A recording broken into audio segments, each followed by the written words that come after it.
श्रोते हो, आजच्या कार्यक्रमात आपल्यासोबत आहेत सौ माधुरी लक्ष्मीकांत धोंड, ज्या अर्थशास्त्र आणि हिंदी या विषयाच्या एम ए पदवीधर आहेत. सोबतच हिंदी विषयात एम फिल करून त्यांनी बी एड केलं आहे. गेल्या अनेक वर्षांपासून महाराष्ट्र पब्लिक स्कूल महेशनगर इथे त्या मुख्याध्यापिका म्हणून कार्यरत होत्या, तर सध्या त्या डॉक्टर देसरडा हायस्कूलमध्ये संचालिका म्हणून कार्यरत आहेत.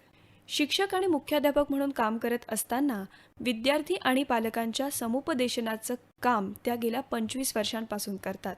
तसंच विद्यार्थ्यांना शैक्षणिक मार्गदर्शक म्हणूनही त्या काम करतात. यासोबतच स्वतःची आवड म्हणून विविध कार्यक्रमांचं सूत्रसंचालन तरी करतातच, यासोबतच सूत्रसंचालनाच्या कार्यशाळाही त्या घेतात.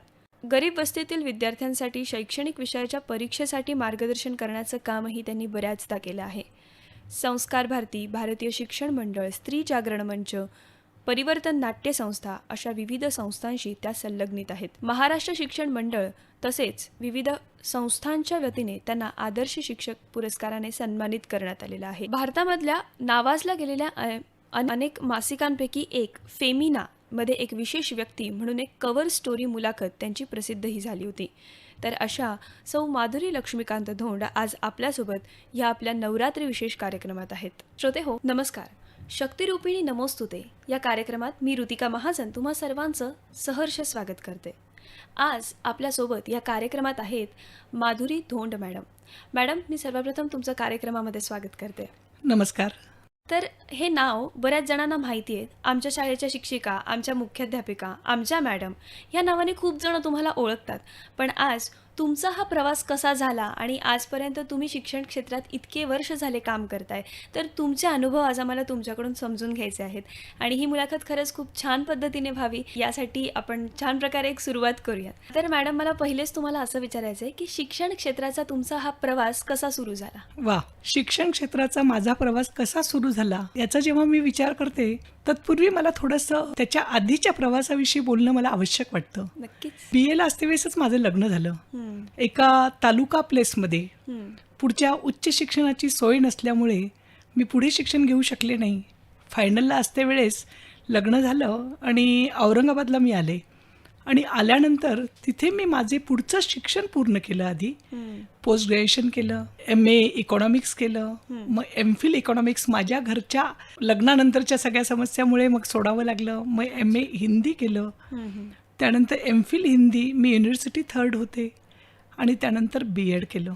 अच्छा. हा सगळा प्रवास करत असते वेळेस सर्वप्रथम आपण जे नारी शक्तीचं आज आपण म्हटलेलं आहे की वंदन करून हा कार्यक्रम आपण घेतो आहोत, तर या सगळ्या गोष्टीचा विचार करते वेळेस माझ्या पाठीमागे असणाऱ्या ज्या 2 नारी शक्ती आहे त्यांना आधी मला अभिवादन करून किंवा त्यांचं स्मरण करून माझा हा प्रवास मला सांगावासा वाटतो. आणि त्या 2 माझ्या प्रेरक शक्ती म्हणजे एक माझी जन्मदात्री आई, जी सगळ्यांचीच प्रेरणास्थान असते. माझ्या आईने मला प्रोत्साहन दिलेलं आहे, पुढे शिक, तू कोणतंही क्षेत्र निवड, पण त्या क्षेत्रामध्ये तू असं काहीतरी भरीव चांगलं काम कर की ज्याच्यामुळे कुठला तरी तुझा वेगळा ठसा उमटेल.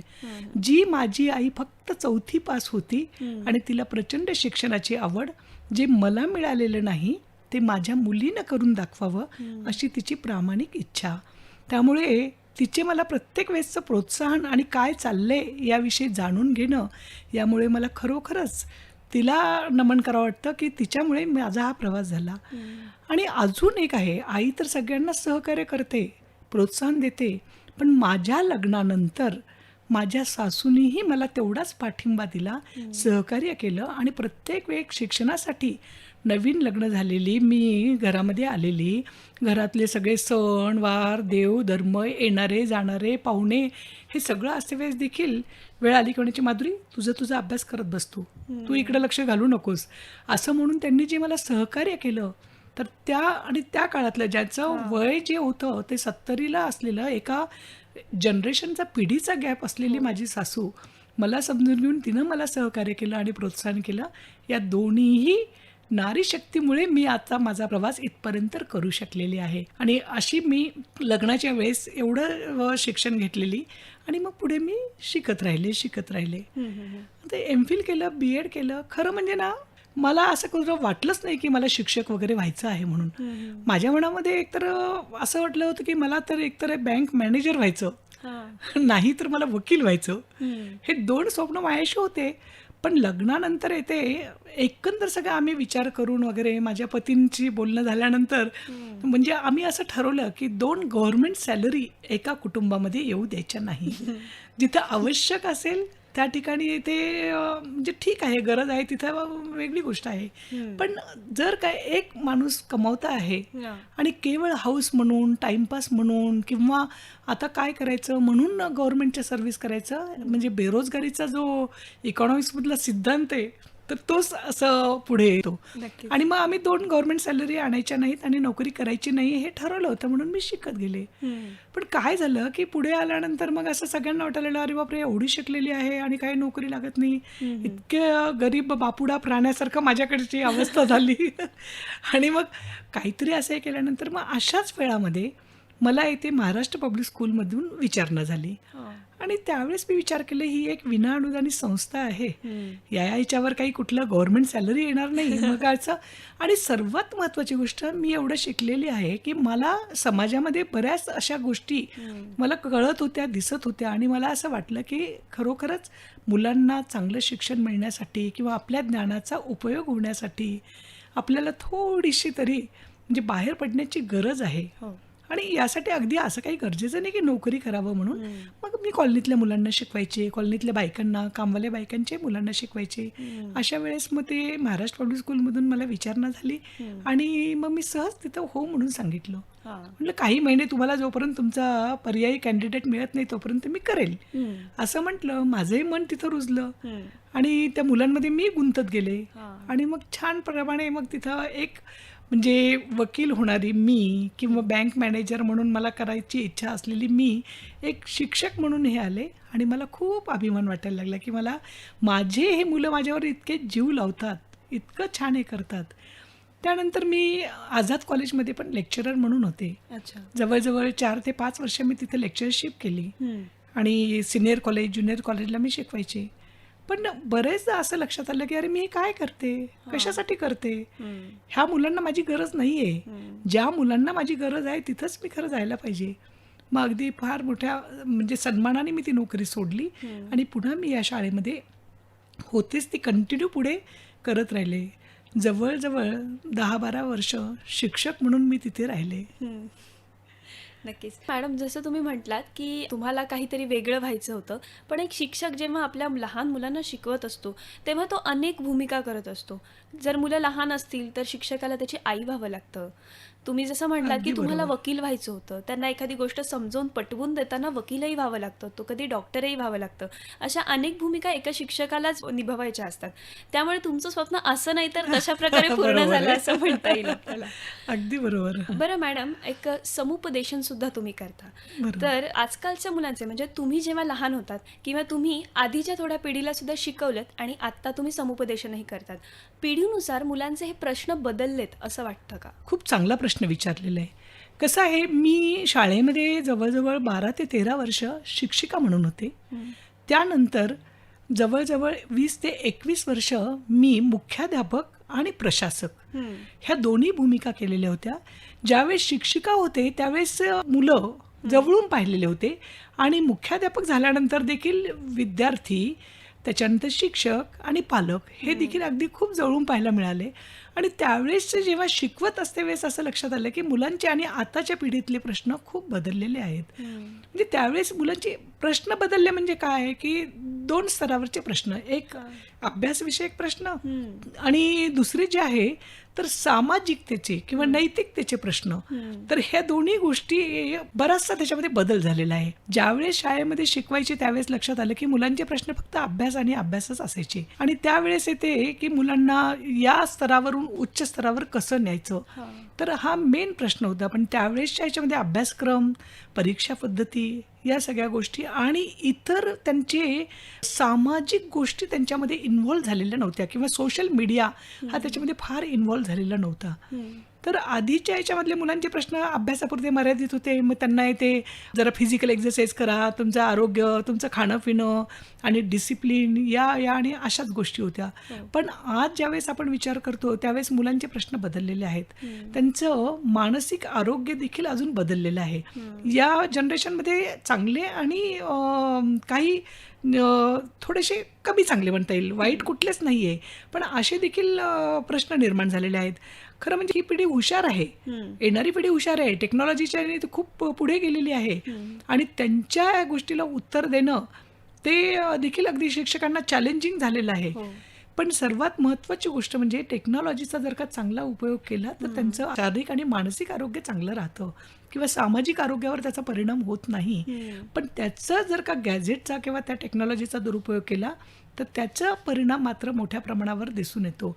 आता हे बदललेले प्रश्न जे आहेत तर त्याच्यामध्ये पूर्वी मुलांना जी शिक्षकांबद्दल रिस्पेक्ट होता हां. किंवा आत्मीयता होती तो थोडासा हळूहळू कमी झालेला आहे.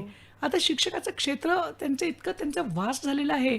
त्यामुळे त्यांना तसं तेवढं वाटत नाहीये की पूर्वीच्या याच्याप्रमाणे गुरु ब्रह्मा गुरु विष्णू हे फक्त श्लोक म्हणण्यापुरतं मर्यादित राहिलेले आहे. पण असं जरी म्हटलं तरी काही मूळ संस्कार असतात ते जात नाहीत. बरोबर. अजूनही विद्यार्थ्यांना रिस्पेक्ट वाटतो. पर्टिक्युलरली मला असं म्हणायचं की शाळेचे मुलं अजूनही शिक्षकांशी जुळलेले आहेत.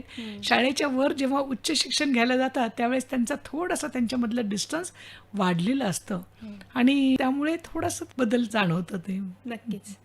आणि कसं असतं ना, म्हणजे आज जरी मुलं असं म्हटले की म्हणजे आज त्यांचा तो आदर भावना वगैरे हे करत नाही, पण माझ्या अनुभवावरून मी सांगते की जेव्हा शाळा सोडून जातो ना तेव्हा खरी शाळेची पुन्हा आठवण यायला लागते अगदी आणि बरोबर जे आहे. शाळेमध्ये आपण शिकलोय त्या सगळ्या गोष्टी पुन्हा एकदा आठवायला लागतात आणि तेव्हा खरं आपल्या आयुष्यातलं शिक्षकांचं महत्त्व आपल्याला समजतं. बरं, हे झाले मुलांचं. पण आता पालकांचे सुद्धा पिढी बदललेली आहे आणि पालकांचे पण विचार बदललेले आहेत. तर पालकांमध्ये काय बदल दिसून येतात तुम्हाला किंवा पालकांचे प्रश्न कसे असतात याविषयी बरोबर. सांगाल? काय होतंय की मी ज्यावेळेस एक मुख्याध्यापक आणि प्रशासक म्हणून ज्यावेळेस येथे मी काम पाहते किंवा काम करते त्यावेळेस माझ्या लक्षात आलं की या सगळ्या पिढीला प्रशासकाच्या पेक्षा देखील काउन्सिलरची जास्त गरज आहे. समुपदेशन हे अत्यावश्यक आहे. पालकांच्या याच्यामध्ये कसं पूर्वीच्या काळामध्ये एका घरामध्ये 2-2, 3-3, 4-4 मुलं असायची. आताच्या याच्यामध्ये काय झालेलं आहे की एक तर हम दो हमारे दो नाहीतर वन चाइल्ड, एक मूल. आणि मग त्या याच्यामध्ये पालक आपल्या मुलांच्या बाबतीमध्ये खूप पॉझिटिव्ह झालेले आहेत. त्याच्यानंतर दुराग्रही झालेले आहेत आणि आपल्या सर्व ॲम्बिशन्स, इच्छा, आकांक्षा त्या सगळ्या आईच्या आणि वडिलांच्या एकाच मुलावर केंद्रित झालेले आहेत. आणि अशा वेळेस असं लक्षात येतंय की खरं काउन्सिलिंग जे आहे ते पालकांचीच काउन्सिलिंगची गरज आहे. खरंय. माझ्या याच्यामध्ये ना एक हे होतं की अजूनही गुणांच्या गुणवत्तेपेक्षा पलीकडची काहीतरी गुणवत्ता असते हे पालक समजूनच घेत नाहीत. कितीही सुशिक्षित असू द्या, शिक्षित असू द्या. जेव्हा मी टीचिंगमध्ये होते त्यावेळेस माझ्या शाळेमध्ये वर्गामध्ये एक मुलगी होती आणि त्यावेळेस तिच्या याच्यामध्ये बऱ्याचशा लाल रेषा येणं परीक्षेच्या नंतर त्या अशा बऱ्याचशा लाल रेषा तिच्या मार्काच्या खाली असायच्या आणि तिची आई खूप परेशान होऊन जायची. आर्किटेक्चर अगदी आणि कुठल्या म्हणजे फार मोठं तिला आईचं यश वगैरे आणि माझी मुलगी अशी. मग ती आई येऊन अगदी म्हणायची मॅडम पहा ना तुम्ही काहीतरी पहा किती हे आहे. तर मग पहिल्या वेळेस मी म्हटलं येईल होईल दुरुस्त म्हणजे असं म्हणून थोडंसं दुर्लक्ष केलं. पण दुसऱ्या वेळेस हे सेम. तर मग त्यावेळेस आईला वेगळं घेतलं, मुलीला वेगळं घेतलं. आईला विचारलं की काय नेमकं तुमचं, ती काय करते, तुम्ही काय करतात. म्हणजे अभ्यास करत नाही. मी सारखी म्हणत असते अभ्यास कर अभ्यास कर. मग त्याच्यानंतर केव्हाही पाहते तेव्हाही ती चित्र काढत बसलेली असते, खेळायला जायचं म्हणते, टी व्हीवरचे ते ग्राफिक डिझाईनचे वगैरे करत असते, ती काहीतरी पाहत असते. मी म्हणत असते तिला अभ्यास कर म्हणून. त्यांना असं मी सांगितलं की ठीक आहे ती असं म्हणते ना तर तुम्ही तिला अभ्यास कर म्हणणं सोडूनच द्या तुम्ही. आपण पाहूत एक परीक्षा आतापर्यंतच्या परीक्षेमध्ये तुम्ही एवढे अभ्यास कर म्हटलात तरी काही अभ्यास केला नाही ना.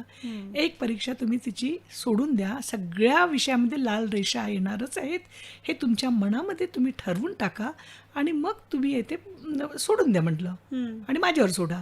मग मुलीला विचारलं, तुझं रुटीन काय आहे? ते म्हणे, अहो मला हे आवडत नाही आहे रुटीन, हे मला काहीच अभ्यास आवडत नाही आहे. मला डिझाईन इतकं छान जमतं, ग्राफिक एवढं छान जमतं, मी कॉम्प्युटराइज डिझाईन तयार करते आणि आई कॉम्प्युटरवर बसली की आणि मला ते जर का थोडंसं केलं तर मला ना म्हणजे खूप हुरूप येतो सगळ्या गोष्टी करायला. ते झाल्यानंतर मी म्हटलं, काही हरकत नाही आहे, तू रोज 1 तास ड्रॉइंग काढायचं आणि ते मला आणून दाखवायचं, तुझं हे केलेलं चित्र. अभ्यास काहीही करायची गरज नाही. मग 1-2 दिवस असे गेल्यानंतर तिला म्हटलं, आज काय काय केलं, हे केलं ते केलं. मग तिला मी जॉमेट्रीचे काही डायग्राम्स वगैरे तिला ग्राफिक हे करून करायला सांगितले. तर ते तिनं खूप आवडीनं केले. हे आवडीनं करत असते वेळेस तिला मग ते मी दुसरे जॉग्रफीचे काही आलेख आणि डायग्राम्स वगैरे काढायला तिला हे केले, ते तिने आवडीनं केले. मग हळूहळू तिच्यामध्ये थोडीशी अभ्यासाची गोडी निर्माण झाली. मग तिला म्हटलं की आता चला, तू 1 तास ड्रॉइंगचं काढायचं, 1 तास खेळायचं आणि 1 तास अभ्यास करायचा. मग या सगळ्या गोष्टीचा विचार केल्यानंतर आपोआप तिच्या लाल रेषा एकही आली नाही.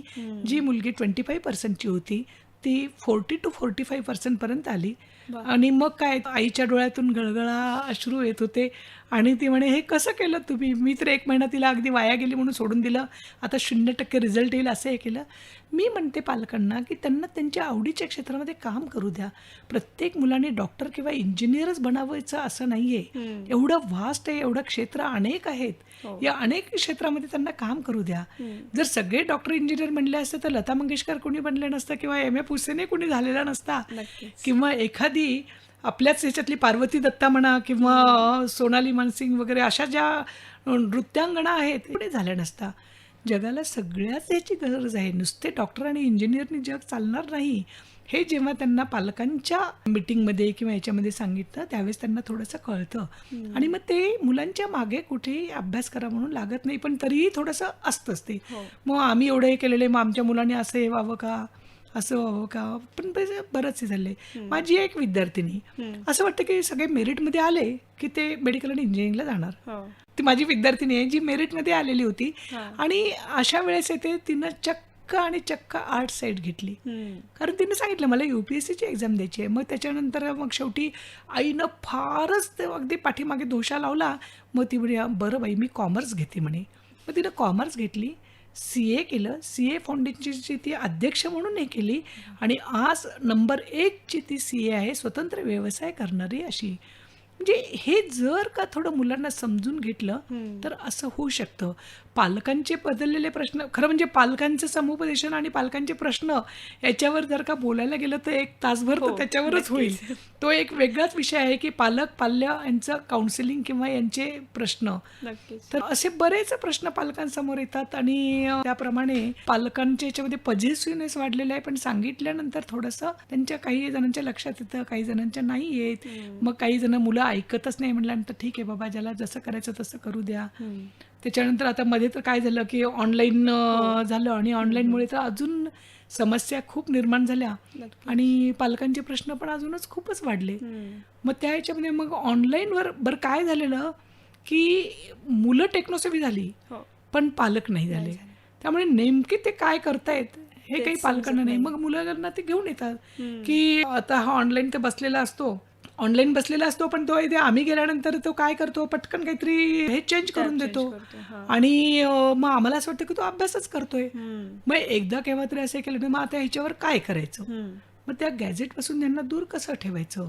किंवा मग त्यावेळेस ते आम्ही पालकांना सांगितलं की बाबा तुम्हीही मुलांच्या बरोबरीने हे सगळं शिकून घ्या.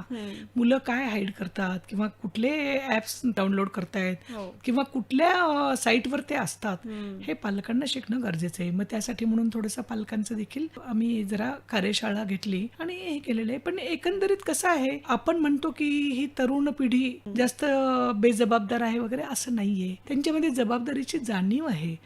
ते मिस्च्युअस आहेत. आपल्या स्वतःच्या करिअर आणि माझ्या पर्सनॅलिटीच्या बाबतीमध्ये मी अपडेटेड पाहिजे हा त्यांचा विचार आहे, पण तरीही त्यांना जबाबदारीची जाणीव पण आहे. पालकांनी हे समजून घेणं मात्र गरजेचं आहे.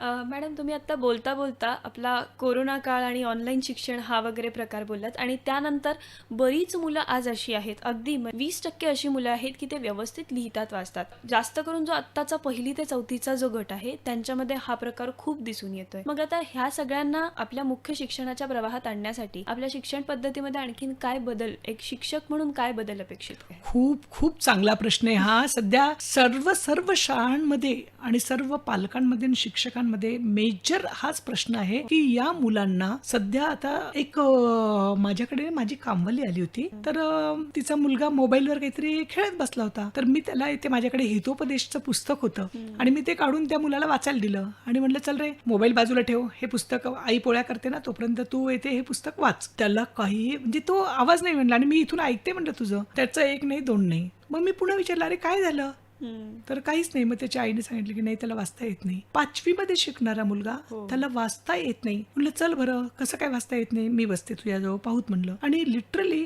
त्याला काहीच वाचता आलं नाही. 1ली आणि 2रीच्या मुलं याच्यामध्ये त्याचं काही फार विशेष लक्ष नसावं.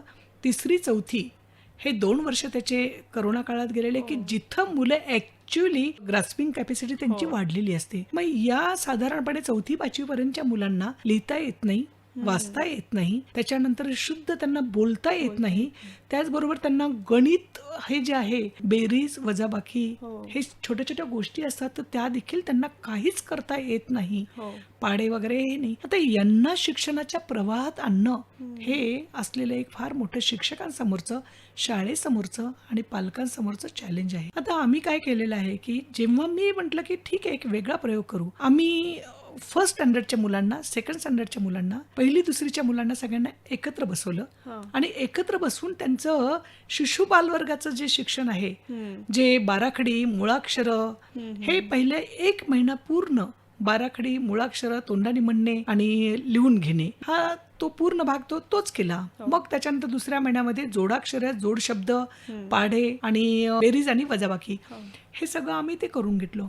मग आम्ही पहिले जवळजवळ 3 महिने ह्या मुलांना सगळं पूर्वीचं करत बसलं. पालकांना मिटिंग घेऊन सांगितलं की यांचा बेस पक्का नाहीये, आपल्याला हे सगळं करावं लागेल, त्यामुळे अकॅडमिकच्या पुस्तकाकडे तुम्ही दुर्लक्ष करा. कारण जर का पाया पक्का नसेल तर ते पुस्तकाचं ज्ञान आणि धडे वाचून दाखवण्यात काहीच अर्थ नाहीये. शिक्षकांना वाचायचं नाही, मुलांना वाचायचे. मग पहिले 3 महिने मुलांना काहीही येत नव्हतं. मग 3 महिन्यानंतर मुलं बोलायला वाचायला व्यवस्थित शिकली. रोज आल्यानंतर सकाळी परिपाठाच्या पिरियडच्या नंतर 1 अर्धा तास प्रत्येक मुलांचं वाचन हे घेणारच. आणि सर्वात शेवटी बोर्डवर आम्ही लिहून देणार सूचना घरी आईला दाखवण्यासाठी. ती सूचना तुम्ही आपल्या वहीवर लिहून घ्यायची आहे. टीचर वहीवर लिहून देणार नाही, बोर्डवरचं पाहून तुम्ही लिहा. मग हे केल्यानंतर थोडीशी त्यांना वाचायची लिहायची सवय लागली आणि थोडं त्याच्यामध्ये बदल व्हायला लागला. पण पहिले 3 महिने तर आम्ही पालकांना सांगितलं की तुम्ही काहीच अपेक्षा करूच नका. शिक्षणाच्या प्रवाहामध्ये याला 2 वर्ष कंप्लीट लॉकडाऊनमध्ये आणि करोना काळामध्ये गेलेले आहेत. 2 वर्षापेक्षा जास्तीचा कालखंड. पण हे जे आहे 4 ते 5 दुपटीनं आपल्याला त्यांनी मागे नेलेलं आहे. तर हे भरून काढण्यासाठी अगदी हे 2 आणि 4 आणि 6 महिन्याची गोष्ट नाहीये. 1-2 वर्ष तर याच्यामध्ये जाणारच आहे. गाडी रुळावर येण्यासाठी थोडासा तर वेळ लागणारच आहे. आणि यासाठी पालकांचे काउन्सिलिंग आणि पालकांनाही आम्ही सांगत असतो, शिक्षकांना म्हणत असतो की मुलांना तुम्ही अभ्यासक्रम शिकवण्याच्या मागे लागूच नका. मुलांना बिलकुल तुम्ही ते पुस्तक धडे हे नाहीच, त्यांचं ऍक्टिव्हिटी बेस्ड लर्निंग, प्रोजेक्ट घ्या, छोटे छोटे घ्या की ज्याच्यामधून मुलांना इथे काहीतरी हे करता येईल. छोटे छोटे दगड घ्या, पेन्सिल घ्या, त्याच्यामध्ये ते पेन्सिली सांगा, लाल रंगाच्या पेन्सिली किती आहे, मोज बरं तू, असं वगैरे असे करून त्यांच्या ह्याच्यामधले हे दैनंदिन उदाहरणं द्या. तुम्ही पुस्तकातल्या मागे लागूच नका. जर असं हे केलं किंवा आपल्याच वर्गामधली मुलं स्वतःला सोडून मोजा, त्याच्यानंतर तिथून मोजायला सुरुवात करा. तो इथून मोजते बरं तो 10 आला ना, मग 10 त्याला येतं, तो 10 पासून पाठीमागे या तुम्ही. मग 10, 9, 8, 7 असं उलट तिरप असं करून त्यांचीच मुलं त्यांना मोजायला लावून असं करून थोडंसं त्यांचं गणित पक्क हे करण्याचा असा प्रयत्न केला की एक थोडा वेगळा हे प्रयोग राबवते वेळेस.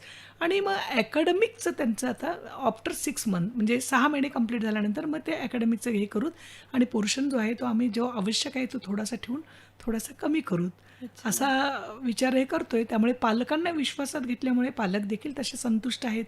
कारण कसं त्यांनाही काही हे होत नाही आणि मुलांना वाचता लिहिताच येत नाही म्हटल्यानंतर करणार तरी काय ना, असं फार मेजर ह्या लॉकडाऊनच्या ह्याच्यामध्ये आहे. आणि सर्वात महत्त्वाचं म्हणजे मुलांना 2 वर्ष ऑनलाईन शिक्षणाची सवय झालेली, काय करतो ते काही माहित नाही, बसायची सवय झालेली. वर्गामध्ये त्यांना एका जागेवर बसायची सवयच नाही. कारण जेव्हा ऑनलाईन शिक्षण होतं त्यावेळेस आई वडिलांचे ते लाड असायचे. मग त्यामुळे मुलं इथे बेडवर असं आहे, मग दोन्ही हात असे ठेवून ते मोबाईल समोर ठेवून बसलेलं आहे आणि कुठं दिसतं मग फक्त चेहरा दिसला शिक्षकाला बस झालं, एवढं ते होत आहेत. मग कुठून तरी आई येऊन घास भरवते ते, मग ती हे गेलेली आहे. आता ह्या सगळ्या सवयी 2 वर्षाच्या बिघडलेल्या ज्या आहेत त्या या 2 वर्षानंतर मग शाळेमध्ये जेव्हा आले तेव्हा अगदी पहिल्यांदा त्यांना जागेवर बसणे आणि त्यांना कॉन्सन्ट्रेशन त्यांचं वाढवणे याच्यावरच आम्हाला प्रयास करावे लागले. नक्कीच. ते म्हणतात ना, एक म्हणजे संस्कार हे घरातून असतात, तसे समाजाचे संस्कार ही शाळा शिकवत असते. आणि आज 2 वर्ष घरात राहिल्यानंतर आपल्या आयुष्यामध्ये शाळेचं काय महत्त्व आहे हे प्रत्येकालाच आता समजलेलं बरोबर आहे. आहे. आणि कसं आहे ना, आजकालचे जे पालक आहेत त्यांना असं झालंय, माझ्या मुलाला किती येतं किंवा तो पुढे जाऊन काय करेल ह्याचा एक त्यांच्या रिपोर्ट कार्डच्या मार्कांवरनं ठरवतायत. तर ती पण एक कुठेतरी बदलायला पाहिजे. म्हणजे त्यांना येतंय, तो हुशार आहे. केव्हा माझा मुलगा ABCD म्हणून दाखवतोय, माझा मुलगा 1 2 3 4 म्हणून दाखवतोय. जसं की आता मी पण लहान होते तेव्हा पण कविता पाठ करणं किंवा कविता म्हणून घेणं किंवा निबंध स्पर्धा बरोबर. किंवा हे या सगळ्या ज्या गोष्टी आहेत त्या 2 वर्षामध्ये मागे पडल्या आणि ह्याचा मुलांवर खूप परिणाम झालेला दिसलाय. बरोबर आणि आहे. तुम्ही जो तुमच्या शाळेमध्ये जो उपक्रम राबवताय तो नक्कीच खूपच छान आहे आणि प्रत्येकानेच काही ना काही केलंय, पण असा काहीतरी एक चांगला उपक्रम ऐकून पण खूप छान वाटलं. धन्यवाद.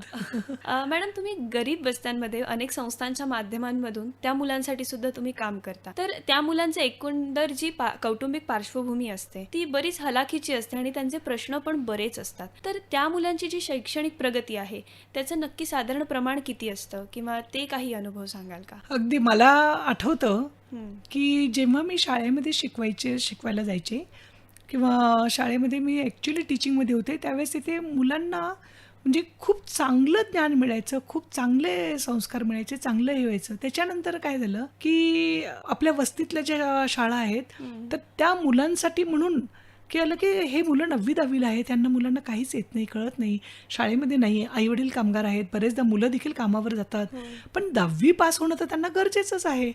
मग ह्या मुलांसाठी काय, तर त्यावेळेस वस्तीमधल्या शाळेमध्ये मी आपल्या वस्तीच्या प्रकल्पामध्ये मी शिकवायला जायचे.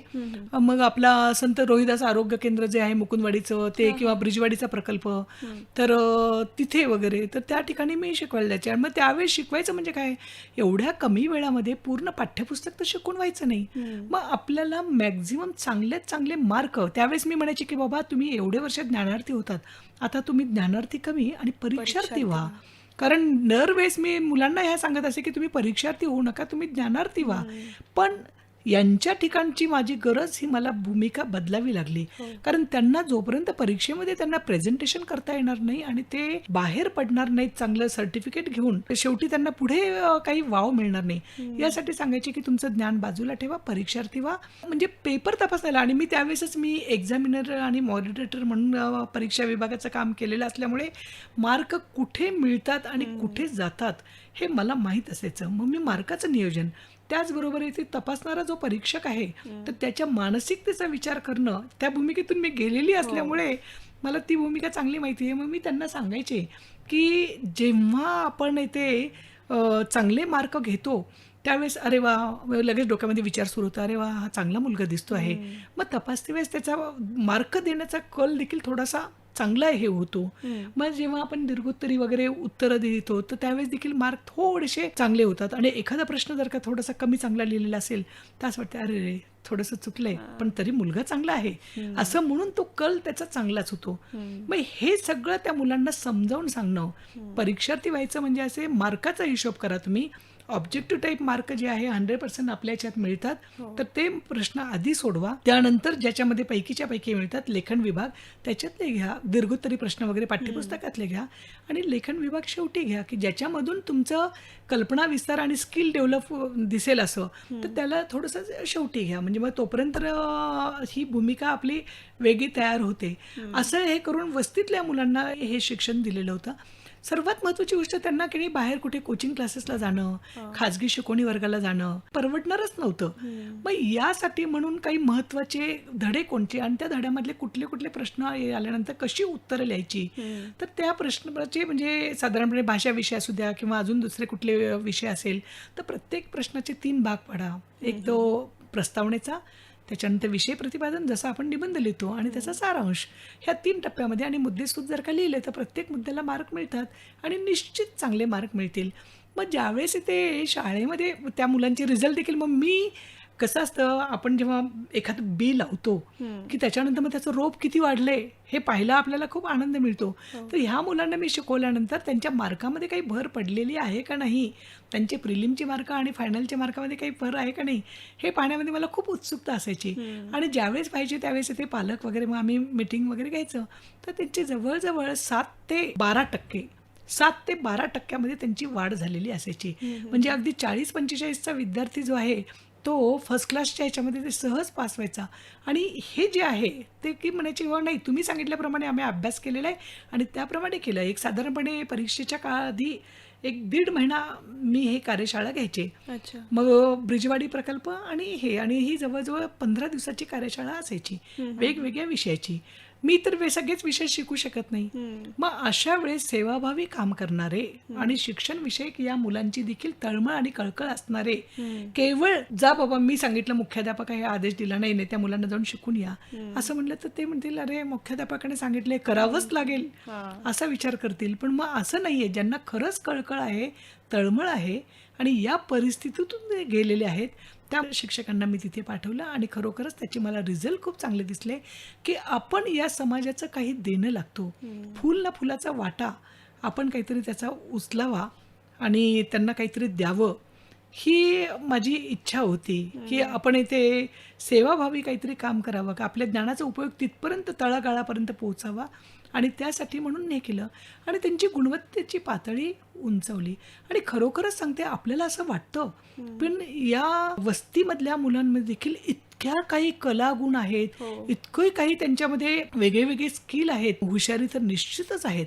त्यांनी ते आपल्या कर्तृत्वाने त्यांनी दाखवूनही दिलेली आहे. आणि त्या ह्याच्यामधला मला म्हणजे एवढे वर्ष शिकवल्यानंतर मला जो शाळेमध्ये मिळालेला आनंद आहे त्याहीपेक्षा कमी दिवस शिकून देखील मला तिथला आनंद किंवा तिथलं निर्मिती किंवा तिथलं काहीतरी वेगळं केल्याचं मला म्हणजे तो आनंद खरंच निर्भेळ आनंद होता आणि तो अविस्मरणीय आनंद होता. नक्कीच.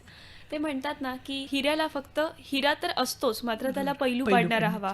प्रत्येकच विद्यार्थी असतो, पण त्याला एक मार्गदर्शक चांगला हवा आणि तो एक मार्गदर्शक योग्य वेळी मिळाला की कुठल्याही अगदी परिस्थिती बरोबर. असेल मुलं तो प्रगती हा करणारच. तर मॅडम अर्थातच तुम्ही एक आदर्श शिक्षक आहातच आणि अनेक वेळा तुम्हाला वेगवेगळ्या संस्थांमार्फत हा पुरस्कारही देण्यात आलेला आहे. तुम्ही आहातच एक आदर्श शिक्षक. तर तुमच्या दृष्टीने एक आदर्श शिक्षक कसा असावा? साने गुरुजींच्या ओळी आहेत, करी मनोरंजन जो मुलांचे जडेल नाते प्रभूशी तयाचे. तर त्याप्रमाणे मुलांचे मनोरंजन असं त्यांनी म्हटलेले. खरं मनोरंजन म्हणजे नेमकं काय? आनंददायी प्रक्रिया आहे आणि ती आनंददायी प्रक्रिया मुलांच्या ह्याच्यामध्ये निर्माण व्हावी, आनंद निर्माण शिक्षणाचा व्हावा, तर ते आवश्यक असतं आहे. खरं म्हणजे मला इतके आदर्श शिक्षक पुरस्कार मिळाला आणि त्यावेळेस इथे मी विचार करायला लागले की खरंच मला काही आदर्श शिक्षक पुरस्कार द्यावा असं काही माझं नाही आहे. कितीतरी लोक असे आहेत की जे कितीतरी चांगले चांगले कामं करतायत, आपल्यापेक्षा देखील चांगले आहेत, की त्यांना आदर्श शिक्षक पुरस्कार खरं म्हणजे मिळायला पाहिजे आहे. पण त्या ह्याच्यामध्ये हा पुरस्कार जो आहे तर तो काही आपण फार मोठं काम केले म्हणून नाहीये, अजून चांगलं काम करावं यासाठी तो दिलेला आहे असं मी समजते. की अजून काहीतरी नवीन करा, अजून काहीतरी वेगळं करा आणि त्यात थोडंसं ते काम करत असते वेळेस अजून आपला दृष्टिकोन अजून बदला. आदर्श शिक्षक वगैरे ते कुठलाच माणूस हा मला वाटत नाही की आदर्श आहे. त्याच्यामध्ये अजून काही ना काही त्रुटी असतात, अजून काहीतरी करायला पाहिजे आणि पुढे गेल्यानंतर असं वाटतं अरे मी तेव्हा हे केलं असतं तर मला फार अजून बरं झालं असतं. हे जोपर्यंत वाटतं की मला असं वाटतं की नाही, नाही, मी फार सुंदर आहे, मी फार चांगलं शिकवलेलं आहे आणि आता काय माझ्या इतकं कोणी चांगलं नाही. ज्यावेळेस असं म्हणतो त्यावेळेस आपली शिकवण्याबद्दलची आस्था, शिकवण्याबद्दलचं प्रेम आणि आपली ऊर्जा कमी झालेली आहे असं आपण समजायचं. पण मला अजून काहीतरी क्रिएटिव्ह वर्क करावं वाटतं, मुलांना अजून काही वेगळं द्यावंसं वाटतं आणि त्यांच्यामधले गुण मला ओळखता येतात, की ह्या मुलामध्ये हा गुण आहे, हा मुलगा काव्य वाचनामध्ये छान आहे, हा मुलगा भाषण सुंदर करतो, हा येथे नाट्य उतारा सादरीकरण चांगलं करतो. हे गुण ओळखून त्यांना तसं तसं काम देणं हे शिक्षकाच्या अंगी असलेले गुण आहेत आणि हे शिक्षकांनी आपल्या मुलांना ओळखायला पाहिजे. आपल्या घरामध्ये आपल्या मुलातले आपले सगळे चांगले वाईट गुणदोष आपल्याला माहीत असतात आणि त्याप्रमाणे ही मुलं आपली मुलं आहेत. घरच्या मुलाप्रमाणे ह्या शिक्षकांनी आपल्यावर म्हणजे मुलावर प्रेम करावं आणि त्यांच्यामधील चांगल्या गोष्टी ओळखून त्यांना जास्तीत जास्त खत पाणी ते घालण्याचा प्रयत्न केलं तर जेव्हा केव्हा असं म्हणजे शिक्षक होतील तर त्यावेळेस ते आणि मला असं वाटतं शिक्षकांनी चांगले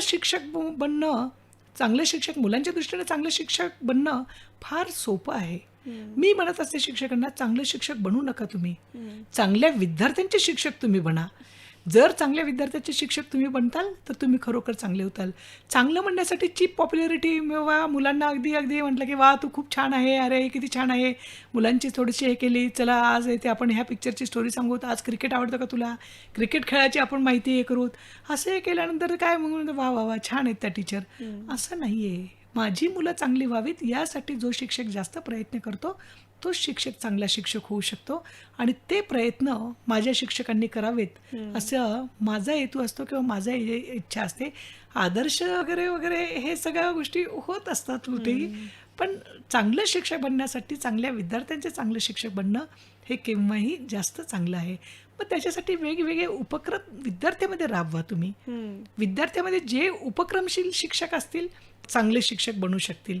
छोट्या छोट्या गोष्टीमध्ये असतात अगदी जे आता आणि उलट आता तर काय झालेलं आहे ॲक्टिव्हिटी बेस्ड लर्निंग झालेलं आहे आणि ॲक्टिव्हिटी बेस्ड लर्निंग म्हटल्यानंतर दर याच्यामध्ये प्रोजेक्ट आता आमच्या दर शनिवारी आम्ही दप्तर विना शाळा घेतो. अरे वा. शनिवारी मुलांनी दप्तर आणायचं नाही. 1 ते 7च्या विद्यार्थ्यांनी दप्तर आणायचं नाही. मग काय करायचं आहे की मग थोडेसे दगड वगैरे घालून त्याच्या रांगोळ्या काढणं, त्याच्यानंतर ते मोजमाप करणं, त्याचबरोबर आहे ते त्यावेळेस ते गोष्टी सांगणं, बोधकथा सांगणं किंवा काही गेम्स वगैरे घेणं, वाचन घेणं, लिखाण घेणं, अशा गोष्टी ज्या आहेत दप्तराविना पण शाळा. तर अशा याच्यामध्ये मग म्हटलं की वेगवेगळे प्रोजेक्ट घेऊ शकता तुम्ही. मग या प्रोजेक्टमध्ये दर याच्यामध्ये ते आम्ही मुलांना मुलींना मग अगदी धावदोरा घालणे, टाके म्हणजे शिवण वगैरे किंवा आपल्या शर्टचे बटन किंवा काज वगैरे करता यावेत हे सगळ्यांनाच यायलाच पाहिजे आहे. छोट्या छोट्या गोष्टी आहेत ह्या मुलांना यायला पण स्टेप बाय स्टेप आम्ही हे करतो आणि त्याच्याबरोबर ते डस्टर तयार करणे, पायपुसणे तयार करणे. तर हे सगळं शाळेमध्ये आमच्या पायपुसणे जे वापरले जायचे ते मुलांनी तयार केलेले पायपुसणे किंवा शाळेतले डस्टर, विकतचे डस्टर नाही आणायचे. पैसा नाही असं नाही, पण मुलांना स्वावलंबनाचे धडे देण्यासाठी म्हणून ह्या गोष्टी होणं आवश्यक आहे. मग ते पण तयार करणं. मग हे केव्हा तर ही शनिवारची दप्तर विरहित शाळा जी असते तर त्या दिवशी मुलांना देखील आनंद मिळतो आणि मग बराचसा ग्राउंडवर त्यांचा वेळ जातो. मग त्याचबरोबर ग्राउंडची सफाई असते, स्वच्छता असते, दगडगोटे उचलणं, श्रमदानाचं महत्त्व त्यांना कळतं. तर या छोटे छोटे जे उपक्रम राबवतील असे उपक्रम शिक्षकांनी राबवावेत आणि जे विद्यार्थी आदर्श त्यांचा शिक्षक हा आदर्श. नक्कीच. मॅडम, भारतीय शिक्षण पद्धती हा तर एक म्हणजे चर्चेचा खूप मोठा विषय आहे. तरीसुद्धा एक थोडक्यामध्ये आता जी भारतीय शिक्षण पद्धतीचं वारं आपल्याकडे सगळं येत आहे, जी आपली प्राचीन शिक्षण पद्धती आहे किंवा आता येणारी जी शिक्षण पद्धती आहे त्यामध्ये बरेच म्हणजे आपलं जे भारतीय पुराण होतं किंवा जी आपली संस्कृती आहे ती पुन्हा एकदा मुलांपर्यंत पोहोचवायची यासाठी प्रयत्न चालू आहेत. तर त्याविषयी. अगदी बरोबर. खूपच छान प्रश्न आहे. आपण काय चाललंय की आपल्या परंपरेपासून आपल्या संस्कृतीपासून आपण खूप दुरावत चाललेलो आहे. आपला इतिहास देखील आपण नाही लिहिलेला तर ब्रिटिश येऊन आपला इतिहास लिहून गेलेले आहेत. त्यांना पाहिजे तसा त्यांनी लिहिलेला आहे आणि त्याप्रमाणे आपण तो शिकवतो आहे. बदल होणं गरजेचं आहे. काळानुरूप या सगळ्या गोष्टी बदलणं गरजेचं आहे आणि हे बदल जे आहे हे खरं शिक्षण क्षेत्रामध्ये तज्ज्ञ आणि मान्यवर व्यक्तींनी हे करणं गरजेचं आहे. कसं आहे की हिंदुत्वाचे संस्कार, भारतीयत्वाचे संस्कार हे विद्यार्थ्यांच्या मुळापर्यंत जाणं गरजेचं आहे. आणि त्याच्यामुळे बराचसा भाग अभ्यासक्रमातून वगळला जातो.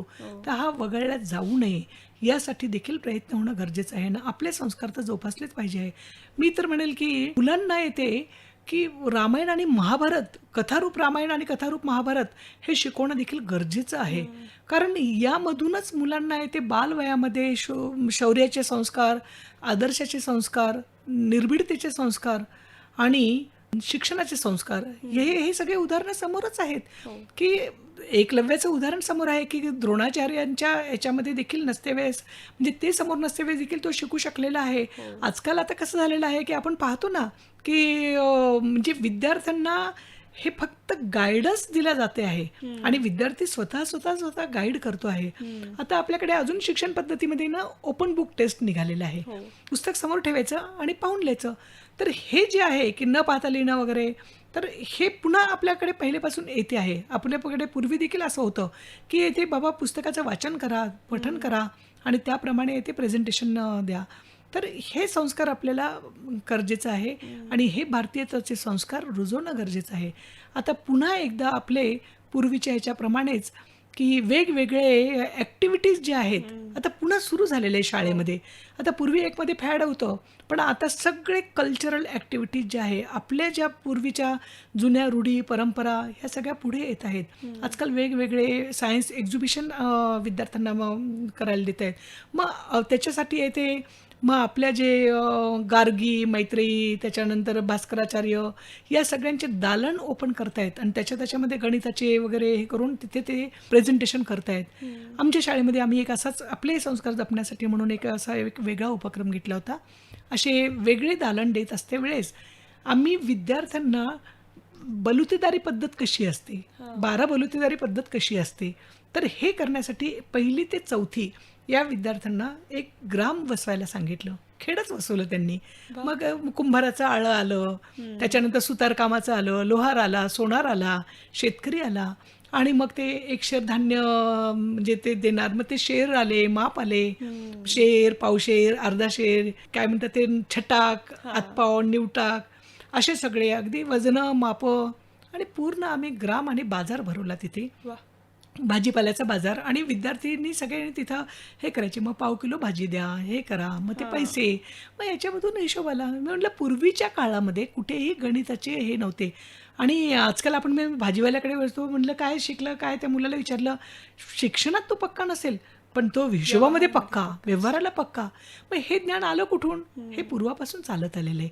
मग ह्याच्यासाठी म्हणून येते आपली संस्कृती, आपलं ज्ञान याची जपणूक करणे, आपले पूर्वीच्या काळामधील वजन, माप, त्याच्यानंतर काय काय त्याच्यामध्ये साधनं होती या सगळ्यांची मुलांना ओळख करून देणे यासाठी, किंवा आपली जी 12 बलुतेदारी पद्धती किती सिस्टमॅटिक होती ते सांगण्यासाठी आम्ही सगळं म्हणजे हे करतो. आणि मीच करते असं नाही आहे, बरेच जण करत असतील. मी आज बोलते आहे पण कारण प्रत्येकामध्ये माझी शाळा चांगली व्हावी हा भाव असतो, माझे विद्यार्थी चांगले व्हावेत हे भाव असतातच आणि त्यामुळे बहुतांशी सगळेजण हे करतात. आणि हे संस्कार रुजवण्यासाठी म्हणून खरोखरच अभ्यासक्रमात बदलाची गरज आहे. आणि जर अभ्यासक्रमात बदल नाही झाला तर माझ्या शाळेमध्ये मी हे संस्कार कसे वेगळ्या पद्धतीनं दृढ करेल याचा विचार मॅनेजमेंटनी आणि प्रशासनातल्या व्यक्तींनी आणि शिक्षकांनी आणि त्यांना सहकार्य करणाऱ्या पालकांनी करणं अत्यंत गरजेचं आहे. पण खूप चांगला प्रश्न विचारला जो मला फार भावला. नक्कीच. शिक्षण क्षेत्रामध्ये तुम्ही अनेक वर्ष झाले काम करतात, एक आदर्श शिक्षक. आपण तुमच्या मुलाखतीच्या सुरुवातीपासून सुरुवात करूयात. एक आदर्श मुलगी, आदर्श सून, आदर्श पत्नी, आदर्श आई, आदर्श शिक्षक या सगळ्या भूमिका एकत्र निभावताना आणि पुन्हा एक सामाजिक भान असलेला नागरिक अशा अनेक संस्थांसोबतही तुम्ही काम करता. तर ह्या सगळ्या गोष्टी सगळे एकत्र करताना तुम्ही सगळं काही एकत्र त्याचा समन्वय कसा साधता? ह्या सगळ्या गोष्टी एकदम कशा करू शकता? खरं सांगू का, एक शिस्त आणि नियोजन या गोष्टी आपल्या अंगामध्ये असल्या पाहिजे आहेत. की जेव्हा आणि ज्या भूमिकेमध्ये आहे त्या भूमिकेमध्ये एकदा शिरलं की बाकीच्या सगळ्या गोष्टी विसरून द्यायच्या. मी जेव्हा शाळेमध्ये जाते त्यावेळेस आमचे संस्थाचालक सांगायचे आम्हाला की जेव्हा तुम्ही शाळेत येतात ना, घराला तुम्ही येत असते वेळेस घराला कुलूप लावून येतात आणि मग तुम्ही शाळेमध्ये येत आहेत. जेव्हा घराला कुलूप लावलं, की घराच्या कुलपाच्या आतमध्ये सगळ्या गोष्टी ठेवून द्यायच्या घरातल्या आणि शाळेत आल्यानंतर तुम्ही शाळेमध्ये शिक्षक आहात. शाळेमध्ये जेव्हा शिक्षक असतात तुम्ही त्यावेळेस ते बाकी सगळ्या गोष्टी सोडून द्यायच्या. फक्त शिक्षक व्हायचं तुम्ही.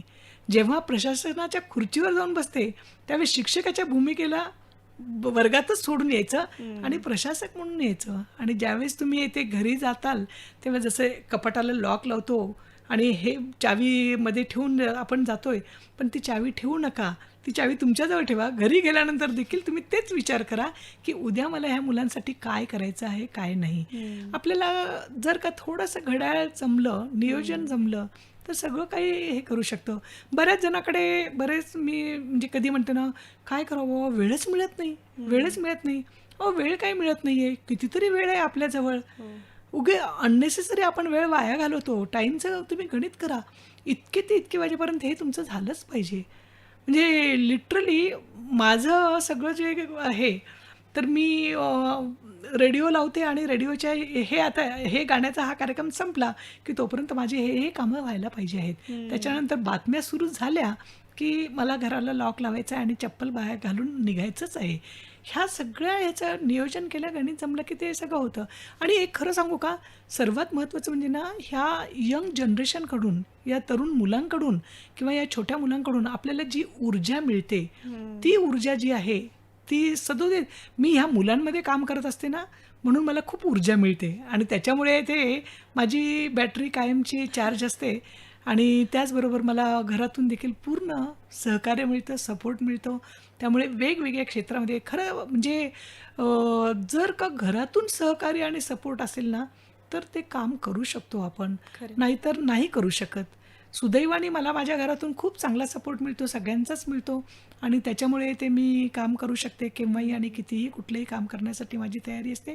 आणि सर्वात महत्त्वाचं म्हणजे मला मुळात कामाची आवड आहे. मुळात कामाची आवड आहे. जे कुठलंही काम असेल, मला स्वयंपाकघरामध्ये खूप सुंदर म्हणजे म्हणजे सगळे म्हणतात असं, की स्वयंपाक देखील छान करते. म्हणून मी म्हणते, की बाबा हो, करत असेल मी. पण मला स्वयंपाकाची आवड आहे. जेवढं करायची आवड आहे, तेवढंच खाऊ घालायची आवड आहे. मला विद्यार्थ्यांमध्ये म्हणजे गप्पा वगैरे मारण्याची किंवा त्याचबरोबर त्यांचं काय चाललंय, काय नाही किंवा नवीन काही उपक्रम त्यांना देण्याची, ती पण मला आवड आहे. मला पालकांशी देखील बोलायला आवडतं, की मुलांसाठी तुम्ही काय करा, काय नाही, हे करायला किंवा तुम्ही स्वतःची प्रगती करा. आणि त्यासाठी तुम्हाला जर का तुम्ही मुलांची पुस्तकं वाचत गेलात, प्रत्येक वेळेस तुमचं मुलं 5वीला आहे, 5वीची सगळी पुस्तकं वाचून काढा. 6वीचं पुस्तक वाचून काढा. जेव्हा तुम्ही शिकत असतात तेव्हा काहीच शिकत नाहीत. तुम्ही जेव्हा शिकवतात त्यावेळेस शिकत असतात. म्हणून तुम्ही मुलाची पुस्तकं वाचून घ्या, तुमची प्रगती होऊन जाईल. मध्ये मला वाटते कोण बनेगा करोडपतीमध्ये अमिताभ बच्चनचे हे होतं. एक मुलगा काहीतरी करोडपती बनलेला होता, तर त्याला विचारलं, की ते कसा तू तयारी केली? तर त्यांनी काही नाही सांगितलं. मी 4थी पासून ते 12वी पर्यंतची इतिहास, भूगोल, विज्ञान ही पुस्तकं आणि भाषा विषयाची सगळी वाचून काढली आणि त्याच्यावरच हे प्रश्नाची उत्तरं दिलेली आहे. म्हणजे आपलं एवढं जरी ज्ञान आपण अपडेट केलं, तरी पण आपण इथे म्हणजे काळाबरोबर धावू शकतो. आणि जेव्हा काळाबरोबर धावण्याचा आपल्यामध्ये आत्मविश्वास आहे, तेव्हा पाहिजे ते काम करण्याचा आपल्यामध्ये आत्मविश्वास निर्माण होतो. नक्कीच. मॅडम, आज तुमच्यासोबत गप्पा मारून आम्हाला खूपच छान अनुभव ऐकायला मिळाले आणि सगळे काही एक आदर्श व्यक्तिमत्व आज माझ्यासमोर बसलेलं आहे आणि नाही, आज नाही, असं इतका काही नाहीये. नाही, आदर्श या आदर्शाची चौकट न मांडता तुम्ही तुमच्या प्रत्येक भूमिका अगदी व्यवस्थितपणे पार पाडता आणि म्हणून मी तुम्हाला आदर्श असं म्हणते. धन्यवाद. तर आज तुम्ही इथे आलात आणि आमच्यासोबत गप्पा मारल्यात त्याबद्दल खरंच खूप मनापासून आभार. धन्यवाद. मला पण खूप बरं वाटलं आणि मला रेडिओ देवगिरीने इथे गप्पा मारण्यासाठी बोलवलं